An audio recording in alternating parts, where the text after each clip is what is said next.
Have you ever been disappointed, my friend? Constantly, but we're not talking about bedrooms, are we? No. On this episode of TFL Talking Trucks, we're talking about the most disappointing truck powertrains of the last decade. Yeah, or decade and a half, actually, in one case. But it's not just an engine, it's not just a transmission, it's a mixture of the two. So in some cases, it's the engine that lets everything down, or it's the transmission that lets everything down. Yeah, but we're also doing more than this because we have news. Oh, yeah. We have to thank you guys because you support our podcast in a huge way on patreon.com/TFLcar. So we have to thank actually several people because we've been on the road recently. Yeah. And we haven't been able to address a lot of Patreon questions. That's correct. So we do have a couple of comments and questions.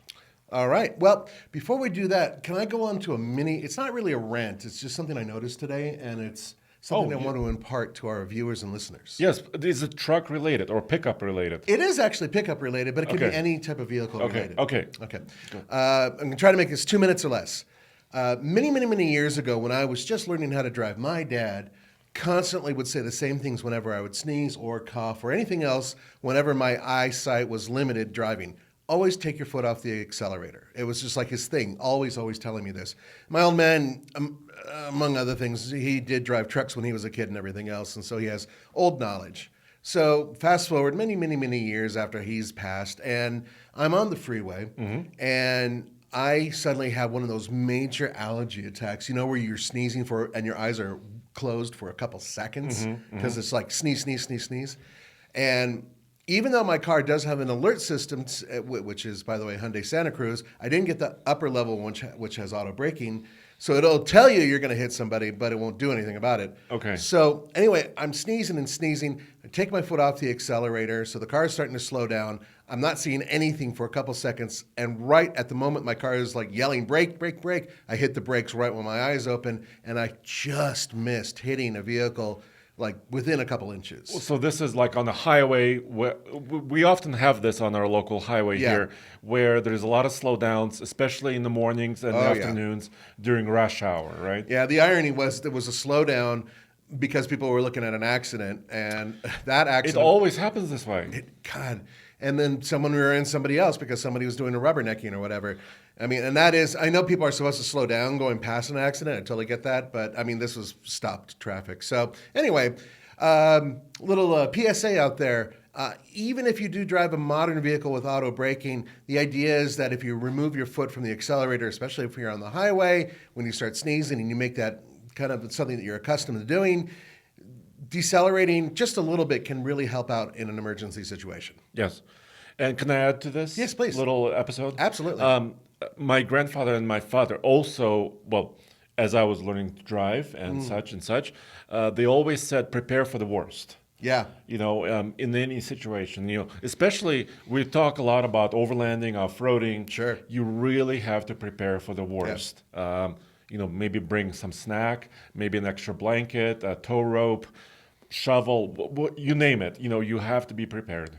I would agree 100%. And I think we could do an entire podcast based on a preparedness kit, like an emergency roadside kit and perhaps some sort of overlanding kit as well for the basics. You know what? It sounds like a holiday episode. Yeah, and we have there's a lot of little items you can gift to your special person. Yeah. Yes. That's not a bad idea. Hey, and we didn't even try to segue into that. Although, if you are a sponsor and you wish to sell your goods on TFL, sorry, I just couldn't help it. But that's not a bad idea, and perhaps that's something we could start doing next month. Okay, but let's get back to this. You want to go to Patreon first, or you want to start? Yeah, I would like to thank some people before we get into some of the disappointing powertrains. There are also lots of good powertrains. Oh, there are. We're covering every automaker that builds a truck or sells a truck in the United States. Yep. But first, I want to thank Alex Wembolt, Abel Garcia, Jonathan, Frank Ensley, Matt Wilbanks, Benjamin Sheridan, and Sam Peed. I think I got those correctly. You got those correct, although the way you were reading them was like an automated voice. Thank you for dialing Sam. So I believe Alex and Abel had, or Abel, I'm sorry, I think had comments and questions. But let's address these questions a little bit later in the show. Absolutely. Just in a few minutes. Okay. But thank you guys for your support. Obviously, you don't have to support us, but your support, especially in the aggregate, when multiple people support us like this, helps a lot. That's right. It allows us to get new T-shirts too, which I happen to be wearing an alltfl.com shirt. Hint, hint. Yeah, people have asked me about this. Why am I wearing alltfl.com shirt once in a while? Yeah. Well, it's because we have multiple channels, websites, and podcasts. But how can people find out everything TFL in one place? It's all in one place on alltfl.com. That's funny how that works. It is. Yeah. And honestly, we never anticipated growing this much and having so many outlets. But if you think about it, it's really hard to keep up on what we're doing if you're, an outsider looking in, because we have 8 channels. We have 4 websites. We have 3 podcasts. So Yes. it's an awful lot to put together with a small team like ours. And frankly, we're not very good at notifying you guys when we put out new information. So alltfl.com, that's the Yeah. simple way to find everything. It's kind of like a feed where everything TFL is in one place. That's exactly it. And yeah, I want to thank you guys for making our podcast one of the most popular and leading podcasts in the automotive space. So I want to thank you guys. For Thank you Yeah. so much. So, where should we start? Which automaker? Are we going in alphabetical terms here? I often do, but some people don't like that. So do you want to start from the bottom and start from Ram? From the very bottom? Well, the bottom-ish? Okay, Ram. It's up to you. You're the truck guy. So Ram, let me go on a tiny rant. No, please do. So Ram, and it's actually not a rant. I'll do both. Okay. A small rant and also defense. Let him at it. Because some people say that the reason why some Ram trucks is struggling with sales, and they are, comparatively to others, Right. is because they have older engines and older trucks in their fleet. I would say that's partially true. Yeah. But I want to defend that and say that that's okay. Because, for example, the current, even the Pentastar, the 3.6 liter V6 they have in some of their Ram 1500 trucks, it's actually been around for a very long time. They've Yeah. built millions of those engines, Yeah. literally over the last decade. And it's really reliable in our experience. And also their Hemis have been reliable. So if it ain't broke, why do you want Ram to fix these problems And I that think don't exist? Okay. I think there's a simple answer to that, though. Okay. Their efficiency levels are down compared to some of their competitors. Yeah, that could be true in some respects, yes. Right. And everybody out there, unless you were born under a rock, if you're listening to this podcast, you know about the Hurricane, which is their straight twin-turbo 6-cylinder engine, Yes. which we expect to see inside of a Ram and still hasn't happened. And I think a lot of people are interested in that, because the power gains are going to be notable. Yeah, and straight 6 engines, period, are one of the best engines in the history of automotive industry. I mean, just look at some of the Mercedes straight 6s, BMW straight 6s, Toyota even had straight 6s. I can go on for like a day listing all the wonderful engines. There's an awful lot of people who wondered why a lot of straight 6s went away. And in some cases, it's packaging. In other cases, it's simply less expensive to build a V6, which is, in some cases, a lobbed-off V8. There's all these different reasons, of course. But in terms of the powertrain, I think that is the reason why. It's an aging powertrain, and people want what's new. Okay, well, that's fair. Starting with Ram over the last decade or so, they did have one combination, this one particular powertrain that just didn't work out, and it soon disappeared. Mm-hmm. And I'm talking about the 5.7 liter Hemi in their heavy-duty truck lineup, which, I mean, at first you look at it, okay, it's a V8 in a heavy-duty truck. What could go wrong? But it wasn't powerful enough. No, or efficient enough, I would say. Yeah, I think what they were doing was they were trying to fill a gap and have an entry-level powertrain, Yeah. and it just didn't work out because the performance numbers were terrible. And usually, so a 5.7 is wonderful in a light-duty truck. In a light-duty truck. But as soon as you load it up, either with trailers or heavy payloads, like a heavy-duty truck would work, you're starting to work that engine near the peak of its power range. Right. So it's always revving, it's always working, and it becomes really, really inefficient at this level, right? Because it's always revving way up high. For you guys, if you're curious, it's no longer being built. They stopped building them in 2013. Yeah, I believe that was one of the last years where you can get the small Hemi in a heavy-duty Ram, Right. but now they have this big 6.4-liter Hemi, and recently they attached it to an 8-speed ZF automatic. This was several years ago, and I think it's still a wonderful combination. I do too. Well, we like it in the Power Wagon. Yeah. It's a great powertrain in the Power Wagon, not that efficient, but with the 8-speed, it's more efficient than it was before.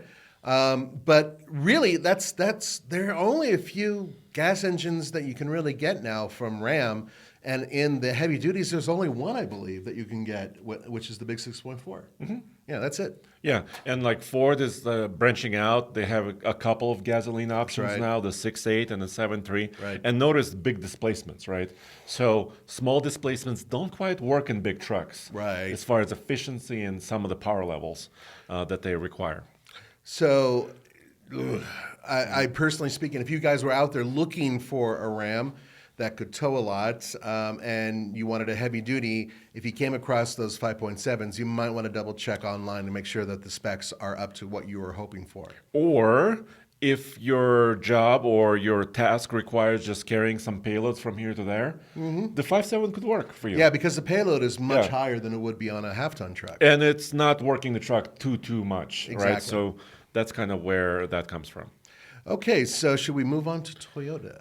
Okay, yes. So just as soon as I pulled up a Power Wagon, Sorry. I'm behind. I'm sorry. No, that's okay. Let me pull up what are we talking about here? Well, the Toyota, it's the 3.5 liter V6 with the automatic transmission. Yes, I think we have to talk about this. Yep. Because the Tacoma is the most popular midsize pickup truck in the U.S. by far. I mean, In the universe. even the Hilux related, its Yeah. cousin, the Hilux, is also the most popular pickup. Yeah, and they are lauded vehicles for a good reason. I mean, they are extremely well put together. They tend to be very reliable, and they're strong trucks in general, and they're just extremely popular. But not everything is perfect. Yeah, and I think you called it out. The 3.5, which is a dual injection motor, they introduced 2016ish, 2015 when the current Tacoma came out. And you and I went to that event. Yep, in Yeah. Tacoma, In Washington. Tacoma, Washington. That was funny. But the thing is, it's a high-tech engine, right? They improved the technology of that engine. But then how it made it to the 6-speed auto just wasn't a good pairing. Yeah. Especially at higher elevations where we are. When we towed with that vehicle at higher elevations, it was not happy. I'm talking about in terms of revs, in terms of whether or not it actually could even kick down a gear, which it never wanted to do when we were really pushing it up the gauntlet. It was just a very unhappy pairing. However, there is something that you can get to fix that if you do want to tow, but I think it affects your towing numbers, and that is the manual 6-speed. Yeah, and we've driven manual transmission 3.5 liter Tacomas, and it kind of wakes up the whole thing. It does, doesn't it? Yeah, so the gearing ratios are a little bit different. Plus, you have a little bit more control. Like you can actually put it in the gear that you desire for certain applications. Exactly. As opposed to relying on the the vehicle and its algorithm and everything else to find what you need, you do it on your own. Yeah. So of course that engine is going away soon because the next generation Tacoma is coming almost within a month or two now. Yeah, we're getting close. At the end of this year, calendar year 2023, Toyota will sell the all new Tacoma. It's going to come online. So, and it's switching to turbocharging, right? It's going to Exclusively, right? yeah, 2.4 liter 4-cylinder turbo, and then later a hybrid 4-cylinder turbo Right. as well. So, and by the way, the 4Runner still uses the 4-liter V6, so a different engine And the 5-speed. and a 5-speed auto. Can you believe that? Yeah, and that's taken it back. That basically was when Tommy was in diapers. My God, I mean that has been around forever. But you mentioned it before. If it ain't broke, why fix it? Yeah, that's what Toyota has been doing. Yeah, but I think that with their overall, they want their CAFE numbers to improve. They want all of that to improve. And after the Tacoma is introduced, the new one, I'm sure that we're going to see an all-new 4Runner. We've been expecting this, and we are expecting it to share powertrains with the new batch of Toyota trucks that are out there.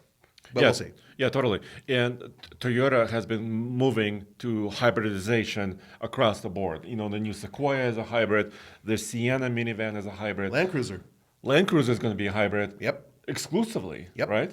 That's it. Yeah. Lexus vehicles are becoming almost all hybrids across the line. Mm-hmm. So Toyota is not really electrifying, I mean, a true battery electric vehicle, but they're hybridizing almost all of it. Yeah, and in another video, perhaps we'll do this a little bit later on the car podcast. We'll talk about Toyota and their leaps and bounds in the direction of solid state batteries. Ooh. So Yeah, that is on the they've- horizon. You know, it's been on the horizon for the last like 5 or 10 years. but they've made some recent Yeah, breakthroughs. yeah. Yeah.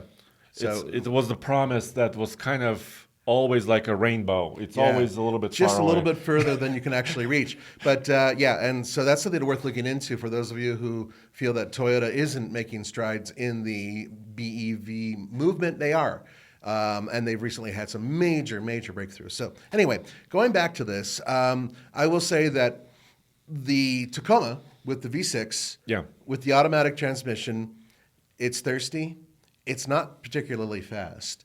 And it's not very refined, even though it is a high-tech engine. For the time, it was high-tech. But by today, I mean, if you put it up against a Nissan Frontier, which is its direct competitor, Yeah. the Nissan Frontier is far more modern, much smoother, and it's more efficient. Yet it has pretty, I think, Well, that's similar more power. displacement. Yeah, similar displacement. A little bit 3.8. more power. Yeah, for more sure. power, more torque, Yeah. for sure. But it doesn't tow more. But that's a different thing. That's also And I based on think the truck itself. maybe Toyota did see this, and that's why the turbocharged engine, the next gen, has way more torque Oh my God, than we yeah. ever expected. Yeah. And really good power as well. So. Yeah, it's worth. Hey, I know a lot of you guys are anti-turbo. I get it, but let's see what they did. Toyota knows how to make things reliable, and they know that's part of their reputation. So I'm sure that they found some tricks to make these things work well. And they're doing it in a gradual manner, right? The Highlander uses that engine right now Right. in a different orientation. So it's not like they're throwing a brand new engine into one of their most popular vehicles. No, it's a tested powertrain. Yeah. Definitely. So should we move on? Oh, you mentioned Nissan. Should we go to Nissan? Yep, Nissan's okay. next, and I know you guys are like, well, there's just one engine. Well, there was two. You see, now we could be talking about, of course, the old 4-liter from Nissan, which some of you guys think was No, really thirsty, but it served well. It served very well, Yeah. and honestly, it was one of my favorite engines that Nissan built. I liked it even better than the Toyota 4-liter. Just because I thought it was a little bit easier and less expensive to maintain. And that's a whole different thing. No, we're talking about the Nissan 5-liter V8 diesel from Cummins. Yeah, in the Titan XD specifically, which was their larger Titan that is on sale and was on sale. But unfortunately, the announcement from a couple months ago is that the Titan is discontinued. Well, not right now, but as of next summer, it will no longer be produced. That is correct. But we have to go back a couple years to see when they discontinued the 5-liter Cummins. Yes. Which was... We were in the forefront. Sorry to interrupt you I'm here. trying to think of the year. Well, 2017-ish is when we first took this 5-liter onto the iGauntlet World's Toughest Towing Test. I have an image behind us if you're just listening to us, of this yellow Titan XD. We were in the forefront of testing this engine. Of course, we went to the first drive. Yep. But Nissan was nice enough to send us a loan vehicle that we could actually test, and we were testing it in the winter. Look at that giant trailer that Mr. Truck provided for us. Yeah, it's a giant trailer, but we only have like a couple ATVs on it just to make it up to the weight. But you know why? Because it just didn't tow as much as a heavy duty. As a heavy duty truck, exactly. Yeah. It was in between truck, between a half ton and a heavy duty, and this engine wasn't as efficient as I expected, or as quick as I expected. So it kind of fell into this gray area. Right. Yeah. Now we've had people write into us and I've emails. I've talked to people on the street, and they've all said the same thing. Those who are big Nissan fans, they went and bought the 5-liter Cummins, and it was the best engine they ever bought, and it can't do any wrong, and all these things that we're wrong and they're right. And I don't know. It's not about a debate. These are numbers that we actually managed to get based on our testing, and in addition. Well, they had some reliability later down the road. Thank you. Yes. Reliability problems. Reliability, and it's the very expensive powertrain to maintain. Diesel engines in general are far more expensive to maintain than gas engines. So if there's only one diesel in all of the vehicles that you sell, then it's going to be a very difficult thing for any mechanic over at any particular shop that Nissan runs to actually maintain that vehicle. Think about it. Diesel mechanics are certified differently than regular mechanics for a good reason. So, And I mean, Cummins has a name. Yes. They have the brand, but they're really known for their straight six engines, Exactly. right? And this is anywhere from Ram heavy duty trucks to big semis with bigger displacement engines. So you would imagine a Cummins mechanic may be down the road at the truck stop somewhere. Yeah. But still, this was a new design. This exactly. was a V8. And it wasn't a common design. Yeah. Now, the interesting story about this powertrain. This is initially was going to be a Ram powertrain. That's the rumors. And a guy named Fred Diaz, who used to be head of Ram, left and went to Nissan, and that powertrain followed him basically, and that's how Nissan acquired it. And it must have been a hard sell for him to convince them, hey, we're going to build a heavy-duty truck, but it's really not a heavy-duty truck. And unfortunately, I think that was just a terrible place to start. They introduced that vehicle first, remember? First, we had the heavy-duty, or the XD. Then we had the regular one, and it's just like, why is the volume leader Not here. Not here? Yeah. And it was not everything about that was poorly handled. And simply to say that the vehicle, the axle wasn't correct, nothing was correct, and really to make that thing a competitor with the heavy-duty segment, other than the frame, right? The frame was stout. Yeah. Oh, my goodness. But that really was it, right? Yeah. Well, the frame was different from the regular Titan. Exactly. And it was bigger and taller and stronger. Yeah, I think a lot of people are confused by that because they think, in some cases, that the XD is simply a regular Nissan with, No, it's the whole not. truck was different. Yeah, The backbone of it was different. Yeah, but it's not easy to tell that from the Yeah, outside. no. Yeah. So anyway, it's a big Well, disappointment. That powertrain just never lived up to what we were hoping for it. And now the truck is not living up. Yeah, well, it's going away. Yeah. Although sales have increased significantly for that truck. Yeah, we just recently did a story. So once again, check out oldtfl.com because, when you announce something is going away, it's going to become popular. Unless people really hated it in the first place. But I think this shows that there is some love out there for the Nissan Titan. So check it out. That we did do a whole show on sales numbers, and it's worth talking about. So, but we should you're going to want to do one of their Patreon? Yeah, can we do one of the questions here? Yeah. This is from Alex Wembold. This is on patreon.com/TFLcar. This is our only Patreon page. And this is one of our better ways to communicate with each other. He has a question about tires. Specifically, he lives in Arizona. And people initially, when I think of Arizona, I think about heat and Phoenix. Yeah. But actually, Arizona is very diverse. Because if you drive 2 hours north from Phoenix, you're in Flagstaff. And this is 7,000 feet above sea level, snow, pine trees, the whole 9 yards. Very similar to what we're used to right here in Colorado by the Rockies. It's a very similar type of terrain. And Alex has a Tahoe Z71, and he has some Goodyear Duratrack tires, and he was disappointed in their snow performance with his tires. And the Power Wagon used to have this tire, the Duratrack, and it's really big lugs, right? Very aggressive off-road tire, but they don't have a lot of sipes. So it's not really a snow performance tire. But see, I have a Duratrack on my daughter's car, and I just put them on there. Which car? She has a 2011 Ford Escape. Uh-huh.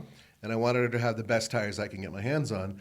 And those tires have the highest snow rating for non-snow tires. Does it have a snow peak? Yeah, the snow peak with the little thing on it. That's probably a different tire. It's still named Duratrack. Exactly, and that's the confusion because there's so many different Goodyear Wranglers out there. So that one so far seems to be great. But you know what my favorite is? What? The Trail Terrain from BF Goodrich. It's such an excellent compromise. Very good in the snow. Do you have that on your Santa Cruz? I put them on that Santa Cruz. And even though I really wanted KO2s at the time, which KO2s are really, really good for all-around tires, but these Trail Terrains are a little bit better in the snow than the KO2s, and I had no problems in the snow. I never lost traction. And it's also a balance of how aggressive you want to go with your tire as far as the tread design, because are you driving through mud once in a while, right? And also, are you willing to sustain a little bit louder noise on the highway Yes. if you have big lugs on your aggressive tire. Well, and there's so many other things because you compromise ride and handling when you go for super off-roady tires, in addition to the fact that many off-road tires are not particularly good in snow. And Andre and I discovered that years and years and years ago when we did our Motor Mountain USA tour. Andre and I did a majority of the driving on this I trip. remember being stuck in Utah in the snow. We were going to high elevation, and we got stuck. And what do we have? Were like not KM3s, were they?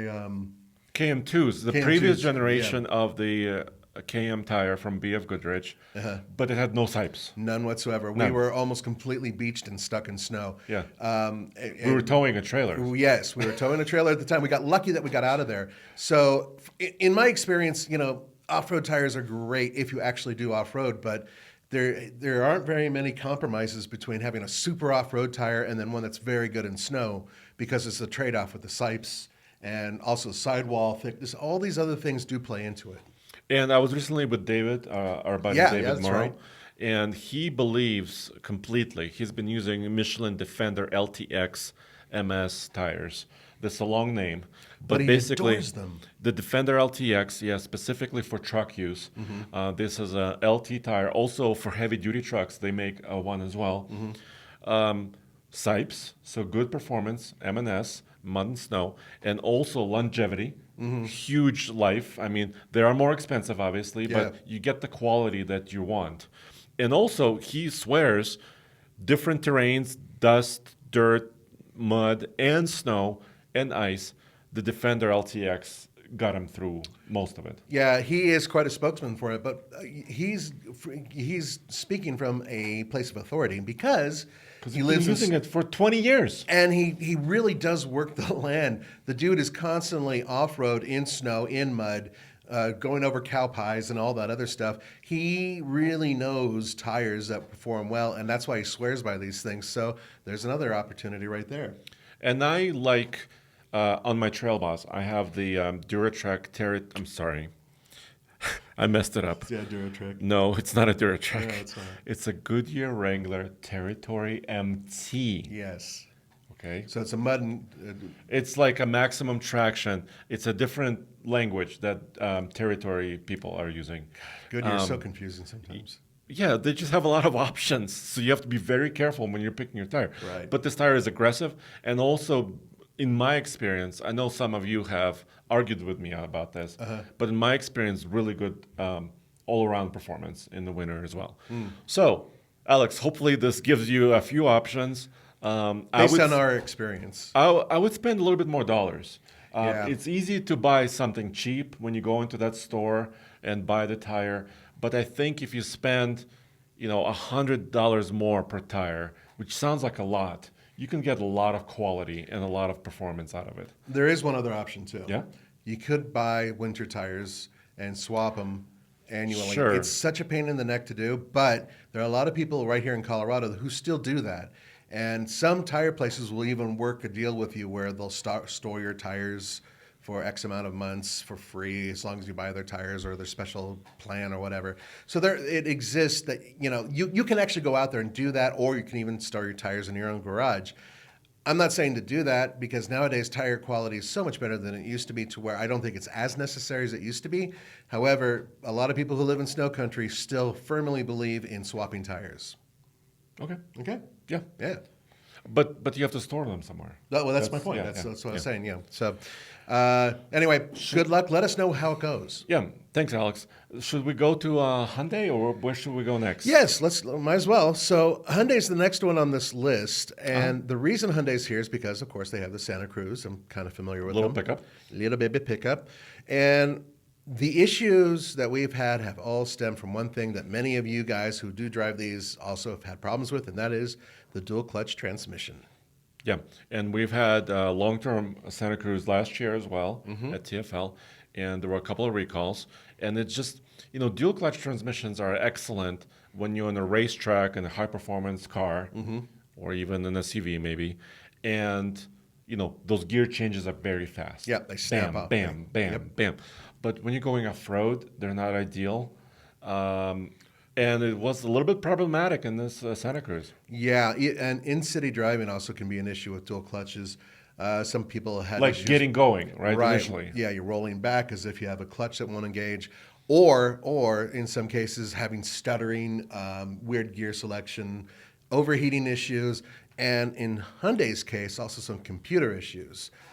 We had a warning once where we had to pull over immediately, or else the damn car was going to stop. That was the recall, part of the recall. And then they fixed it. But they did Yeah. fix it. It actually took a few times. The first time they fixed it, it made it worse. And then the second time they fixed it, it made it much, much better. And Yes. it really did improve. If the thing is that transmission only comes with the turbocharged engine, but there are no other options. You can't get the turbo with the regular 8-speed. Right. And you can't get the dual clutch with the regular 4-cylinder engine that's, non-turbo. But can you give us a little bit of, because you have a lot of miles on your regular non-turbo Yeah, over 8-speed. 14,000. Yeah. But how has it been? It's been okay. I've noticed that, especially when it's a little bit on the colder side, gear changes every once in a while. It seems like it likes to bounce a bit and like rev up when it's not supposed to, between second and third and fourth sometimes. But then it settles down and it's fine. And it's barely noticeable. You just kind of hear the engine going, "Rrr." But reliability? Reliability's been fine. And I've been Okay. driving it hard. I've towed with it and I've hauled a lot with it. But you also put a lot of miles on this. Yeah, thing. 14,000 plus. And it's been just under a year now. And in addition, really the only issue I've had was a recall where they called it in because the wiring harness for the trailer lights was recalled. And they recalled it and they took it off and they never replaced it. It's like a shortage? It's supposed to be Yeah. a short that they Yeah. had, and they just are trying to avoid cars catching fire in your driveway. But you want to tow. That's one of the I reasons. know that's what really ticks me off because Not a of- lot, but you wanted to tow something. Yeah, actually, Yeah. and there are a couple times now where I've missed out because if they've taken so long to rectify the problem. By the way, real quick, some of you guys are like, "Well, why don't you just get an aftermarket, A U-Haul. whatever, U-Haul, whatever?" U-Haul system. The whole point of buying this vehicle, on top of me having something to drive back and forth to work, is I can put down on paper what it takes to keep this vehicle maintained from a regular perspective. So, yes, of course, I could go to a company and have them replace the hitch or the wiring, but I'm a regular customer and I'm reporting to you guys as such. When they fix it, then you will know, and then I'm treated just like any other customer. Well, you want to predict your expenses, basically. That's exactly it. Yeah. And I want to show them because if I get rid of this after 2 years, 4 years, 6 years, whatever, then I'll be able to tell you guys exactly how much it costs to run this thing and where the problems were. And right now, one of the problems is how long it's taking them to replace the wiring. Okay, shall we move on? Yeah, move on. Where are we going now? We're now at Honda. Oh, And Honda, you have to go way back to the first generation. To the first generation, Ridgeline. I had experience with an 07, 2008, 2009. They were perfectly fine with one exception. Not very efficient considering their size. Combined MPG was 17, and it was really hard to even achieve that. I've been on events, and I've actually had the first generation in my garage more than once, and I rarely was able to get anywhere near what the combined MPG was from the EPA. Now, that's the 3.5 liter, and that's with the 5-speed automatic transmission. Things have improved since. Not a lot of reliability issues with these vehicles. They're actually pretty stout, and I've seen plenty on the road. Yeah, of course, just like anything else, there are issues. The later transmission that replaced it supposedly had some issues. But this particular model, the fact that it was so inefficient considering how much smaller it was than a full-size truck, yet the MPG was pretty much right there with full-size trucks. It just didn't make any sense to me. you're talking about the boxy one, right? Yep, yeah. Not the current generation No. of the Ridgeline, the previous one. That's correct. Yeah. Yeah. I don't have a lot of experience with that machine. Yeah. Even though this shape of it is a little bit endearing to me because it's just blocky and kind of big. But I don't have a lot of experience with that one. You know, if you look at the silhouette of the first generation Ridgeline, it's almost hard to tell which way it's facing. You know, which It's going backwards or forwards? Yeah, it's really hard. If you look at it, it's kind of funny. And I think that it gave Elon's designer some inspiration? when he built the Cybertruck, because you could see some of these lines. The thing is that the Ridgeline To me, I mean, it was never a pretty vehicle, but it looked purposeful, and I was fine with it. I just didn't, it was different. The newest generation, I'm very fond of, and I think it's a great looking truck. And also, it gets really good fuel mileage now. It should do better, considering that it's lighter than other midsize trucks, I think, but it has improved quite a bit. But 17 mpg, which was never there as far as my experience, isn't very good for a vehicle that was competing with full-size trucks that equaled it, if not getting better than that. So, Yeah, and Honda has continued to refine their powertrain. Like Yep. they have a 9-speed now, Yes. right? And it's actually, well, yes, the more gears you introduce, there's a little bit of cost involved, right? Yeah. But it's just smoother, more efficient. It just improves the whole thing. yeah, gear ratios have changed and been revised as well, and it gets much better highway MPG than it did before. It's a real shame because they're pretty inexpensive right now, and I would always recommend a Honda Ridgeline to those people who don't need to seriously tow or seriously haul, but want some utility. They're extremely utilitarian, but they're just pretty thirsty. And also pretty popular. I mean, they gained popularity recently. They don't sell a ton of them, but they do sell quite well. Year over year, they tend to improve a little bit, Yeah. but without any major peaks or valleys, right? So it's not just the Toyota. It's not just the Honda crowd that's buying them. They are getting some conquest sales, and I think good for them. It's easy to blast them or the Hyundai vehicles or even the Ford Maverick because they're not real pickups. I get it. But the other side of it is for those people out there who really don't need the extra capacity of some of these trucks with frames, these make a lot of sense. And the Honda, they are fairly inexpensive, but you have to get one with high mileage. But at the same time, as I said before, don't expect a lot of efficiency out of those older ones. Yep. Yeah. All right. Should we move on to this guy? Yeah, Ford. Yeah. Well, Ford has a lot of powertrains to choose between. Oh my gosh. And they've been paring down recently, like Yeah, in a a big little way. bit. Yeah. Especially for the F-150. So the powertrain we're going to talk about here is their 3-liter V6 Power Stroke, which is a small diesel that they had for just a couple years, maybe 2 to Yeah. 3 years in their F-150 lineup. Now talk about the history, because the history of it has to do with Land Rover. Yeah, so Land Rover's been using the 3-liter V6 turbo diesel for a number of years. I believe it was produced in the UK. Do you remember this? I don't know, forget the city. Anyways, I think it served in a Land Rover quite well. But then, the EcoDiesel was around with Ram, and the Ford needed an answer because GM was also coming out with a straight 6 Duramax, Yep. right, in their Silverado pickup trucks. And Ford needed an answer, but it's a larger vehicle, right? The F-150 is heavier. It needs to tow more. Exactly. And they beefed it up a bit, but it was never as powerful or as quick Or as efficient. or as refined Right. as some of the others. Now, by the way, when we were talking about Ram, we had 2 points on Ram, and the other one was their EcoDiesel. Let's talk about this now, too. Yeah, let's drop back to that real quick. So we're going to quickly go back to Ram, and the reason why is because their EcoDiesel, when it first came out, was pretty impressive, but then it got recalled. So it was a weird, because me included, I was a huge fan because people, you guys also who watch and listen to this, been asking for a turbo diesel in a full-size truck. I don't know for how many years, maybe Right. decades, right?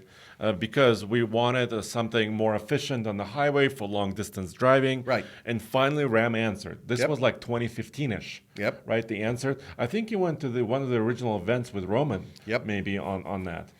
We went to an early event for that, and the engine is the company is Italian that builds the V6, and when it initially came out, the numbers were remarkably good. Yes, and then it faced an emissions regulation issue. Yeah, the EPA was not amused, and because of that, they forced Ram, aside from FCA back then, to pay a huge fine, major penalties, And retune it. And retune it. Now, the reason why a lot of you guys may not have heard of this is because at that time, it was around the same time of Dieselgate, which was even a bigger scandal with Volkswagen.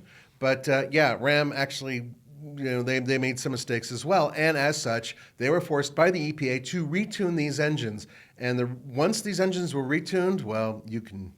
Yeah, part of the issue was similar to VW's, not the same technology, obviously, but the issue was that under load, the vehicles, while moving, and especially under load, they were producing emissions that were outside some of the regulations. Right. But when they were idling, they were fine. You know what I'm saying? Like there was a difference in how... So when they were being tested, essentially, so that was one of the issues. Yeah. And this engine was also in the Grand Cherokee of the era. Yep. So it affected a couple of vehicles. They retuned it, they fixed it. They introduced a delay. A lot of owners were not happy about the delay in this particular powertrain, and now it's gone. They discontinued it. It was also in a different generation, was in the Gladiator. And the Wrangler. So all gone. All they gone. discontinued this engine. Yeah, I think that they were seeing some problems in their tea leaves in the future. Diesel powertrains in general have a really hard time with American audiences to begin with. And now with the emissions and whatnot that are coming up in the future and all the other issues, I think that they saw, this is our time to exit. And so they quietly discontinued it. However, the reason why we didn't mention the EcoDiesel is because it lived 2 lives. And one of those lives was a very good one, and the other one was not a great one. Because after they retuned them, people were complaining about performance drops, mileage drops, overall power drops, and it was exactly at the same time that General Motors came out with their straight 6 3-liter diesel, and it absolutely wiped the floor. They trounced. They trounced and everybody. they still exist. In fact, GM is expanding the availability of their 3-liter Duramax. Which is crazy.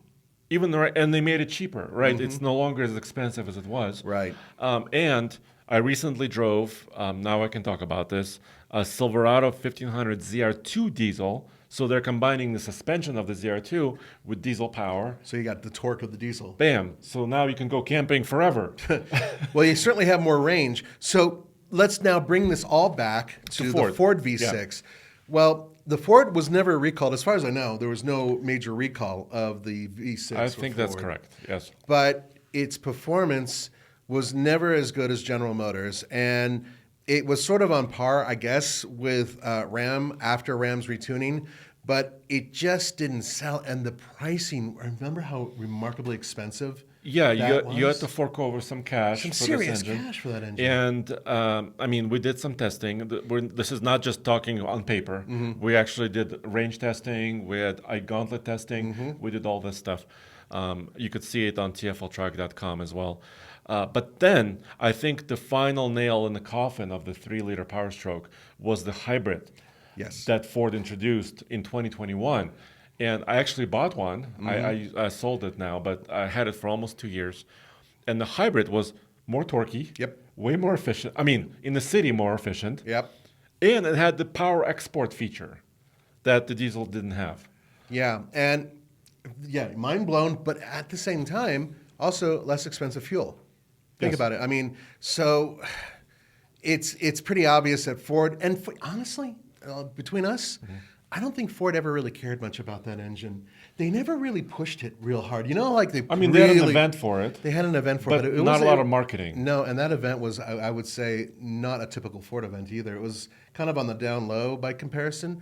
It just seemed like they were never in love with that powertrain, and they really weren't trying to push it. That's my opinion on that. I could be wrong, but I didn't see very many billboards, very many advertisements or anything else. And then when you go into the configurator, it was always like a side thing. Oh yeah, by the way, you can also get this diesel. And it just never seemed like they cared that much about it. Whereas then if you looked at Ram, up until they got rid of their diesel, they advertised the hell out of it, saying, yes, we have a diesel for this. But at the end of the day, General Motors came out on top in the diesel wars when it comes to half-ton trucks. Absolutely. And it's still there. Yeah.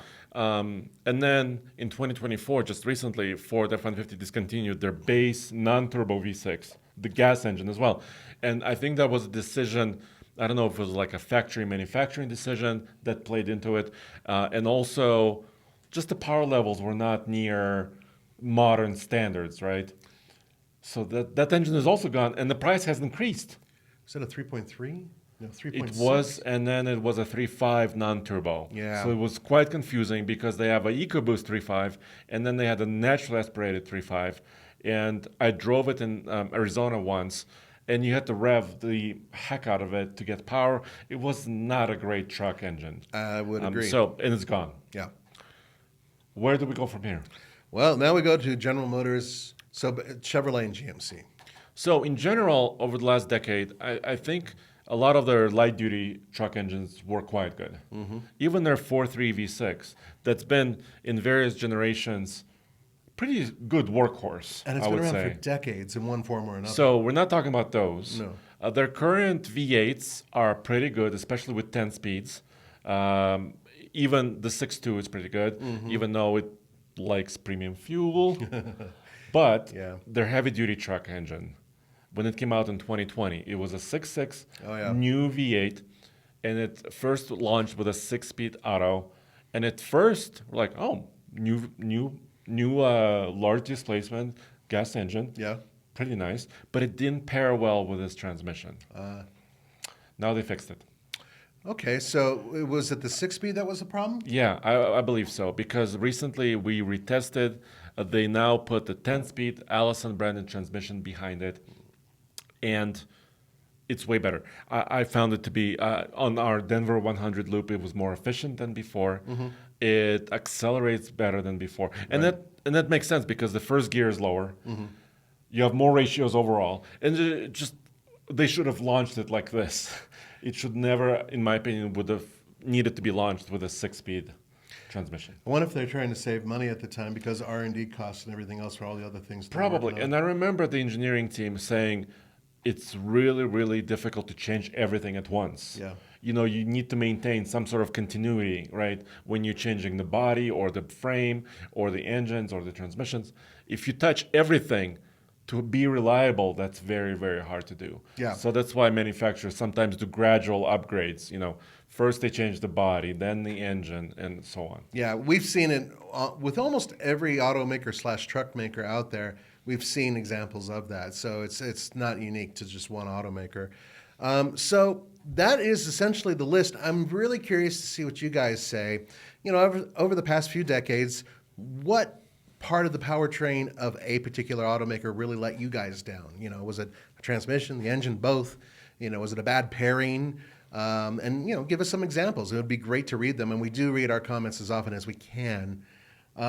Should we go into another Patreon before we wrap it up? Yeah, I have another comment and correction from Abel Garcia. So thank you, Abel. And if I mispronounced your first name, I apologize.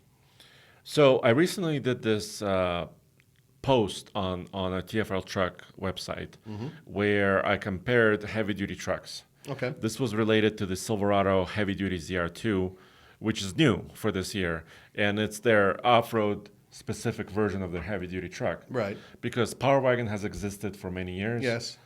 And Then Tremor, Ford, yeah. right? Super Duty Tremor. And Abel said that I got the towing number incorrect. And that's right. I made a mistake. So I apologize. He corrects me. So, Abel, do you want a job? but yeah, actually, yeah. Do you want to write for me? We do need fact check. You know, Abel, thank you seriously for catching that. And I do appreciate it when you guys, and we do make a lot of mistakes. One of the problems is because we're such a small team and we try to crank out so much content, we do screw up from time to time. And we do appreciate it when you guys are gracious, but at the same time are honest and say, hey, by the way, you know, you put the decimal in the wrong spot, or this number isn't right, or something like that, and we will immediately fix it. You know, we do make mistakes. We are human. Of course, Roman never makes a mistake. No, ever. never. Ever. But I have a little defense. Can I do my defense? Yes. So first of all, I made two mistakes in my comparison. So first of all, I called the wheelbase of the Ram trucks equivalent to the new Ford and Chevy GM trucks. And that's incorrect. The heavy-duty Rebel and the Power Wagon have 11 inches shorter wheelbase than the Silverado Sierra and Ford Super Duty trucks. That's interesting. And that's because it's kind of an older That's generation. the older platform. Okay, Yeah, that it's an makes older sense. platform. So the recent thing is that these manufacturers are making these trucks a little bit longer 160-inch wheelbase is now GM and Ford standard for their standard bed lengths. And they made the bed a little bit longer. And this is great because for fifth wheel towing, when you're making tight corners. Having more bed means less of a chance of it smacking the cab. Yeah, so that's all goodness. Yeah. And I'm hoping Ram will go that way. And so that was one mistake I made. Okay. But the second mistake was because Ford doesn't really have an easy way to check their tremor numbers. Oh, really? Because they have so many configurations. When you're looking at those big spreadsheets, Yeah. it's daunting. Yeah, I agree. And I didn't find a very, very accurate listing of the Tremor Super Duty Tremor payload or towing numbers. And you are correct, Abel. The Tremor Super Duty is rated at up to 23,000 pounds Damn. of towing for a heavy-duty truck. I mean, off-road truck. Off-road truck. Yeah. That's the part that's really getting me. Yeah. So yes, I apologize about that. I corrected it on the website. When you go to tfltruck.com on the comparison, which is this, I made the corrections. There you have it. Yep. See, our viewers are keeping us honest.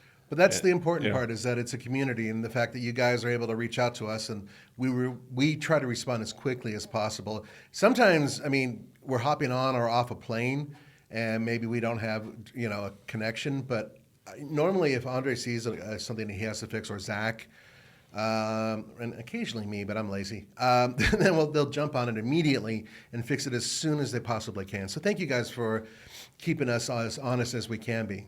Yeah. Yeah, totally. And I think maybe I was pushing it to a little bit too much because I did this on the road, this whole comparison. And I thought, hey, you know what? I can do it. And of course, I made a couple of mistakes. Well, how many times have you done that? Like 1,000,000 times. You've done that so many times. Yeah, and I'm relying on my brain, oh, yeah, my brain knows this. And then, whoopsie, I'm getting older. Well, despite everything, you are still known as one of the smarter people at TFL. No, I don't know if it's intelligence-based. It is. You have a patent after your name, for crying out loud. Yeah. So, and I'm being nice because we're on air. Okay. Anyway, guys, thank you very much for joining us. We hope you have a wonderful week. Once again, we'd like to get your experiences. Please let us know in the comments below. Thank you for supporting us on our Patreon page. And how do they get to that page? Patreon.com/TFLcar. TFL Car is our only page there. And I just want to preview what we're doing next. Yes. Just really, really quick. We've been on kind of electric kick lately because there are new pickup trucks coming out. And whenever something new comes out, we jump on it. Hell yeah. With all hands, right? Mm-hmm. So we had Silverado EV. That was an exclusive. We tested the hell out of that thing. And we still haven't published everything. So we have a night gauntlet comparison coming up. So stay tuned for that. It will be basically launching at the same time as this episode on the podcast. Then we also have a Rivian. So the Rivian R1T pickup truck, also the electric truck, they've updated their software. So stay tuned. We're going to show you the latest software, which makes it actually a little bit more handy to operate. Yep. Which I like. And we're going to be using it with towing and a whole bunch of other stuff, too. Yep, and as well as off-roading. Yep. So that's going to be excellent. And also coming up later in November-ish or late October, we have our old Toyota comparison series. Old, affordable Toyotas.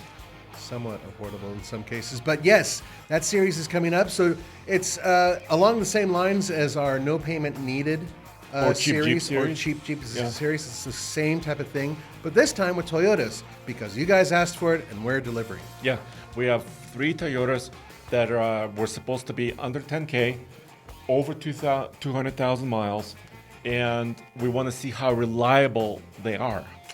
Yeah.